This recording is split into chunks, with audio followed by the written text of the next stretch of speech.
তো বন্ধুরা সবাইকে ধন্যবাদ জানিয়ে শুরু করছি আজকের ভিডিওতে আমরা আলোচনা করব মিসকেস সম্পর্কে। এই মিসকেস কাকে বলে এবং এর সমাধান কি, কোন প্রক্রিয়ায় মিসকেসগুলি করতে হয়, এই সমস্ত বিষয়বস্তু সম্পর্কে আজকে আমরা জানবো। তো প্রথম কথা হলো, যখনই আমাদের কাছে কোনো সমস্যা চলে আসে, মানে একটি নির্দিষ্ট সমস্যা তো না, বহু ধরনের সমস্যাকে মিসকেসের আন্ডারে ফেলা হয়। মানে যেমন ধরুন, উদাহরণস্বরূপ বলা যায়, কোনো ব্যক্তির রেকর্ডে নামে ভুল এসে দলিলের নাম ঠিক আছে, অথবা কারো ওয়ারিশ সার্টিফিকেট, ওয়ারিশ সূত্রে সম্পত্তি মালিকানা পেয়েছে, সেখান থেকে তার নাম ভুল এসেছে, এমন ধরনের বিভিন্ন সমস্যা। বা কারো জমি কেউ কেটে নিয়েছে, অথবা একটি দাগ বর্তমান সময়ে এখনও পর্যন্ত কম্পিউটারাইজড হয়নি, এমন ধরনের বিভিন্ন সমস্যাকে কিন্তু মিসকেস বলা হয়।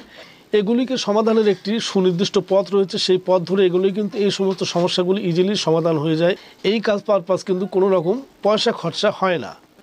তো বন্ধুরা, আমরা এখানে দ্বিতীয় নম্বরে উল্লেখ করবো আমাদের সমস্যাটা কি, সেটি আগে আইডেন্টিফাই করবো আমাদের ঠিক কোন ধরনের সমস্যা।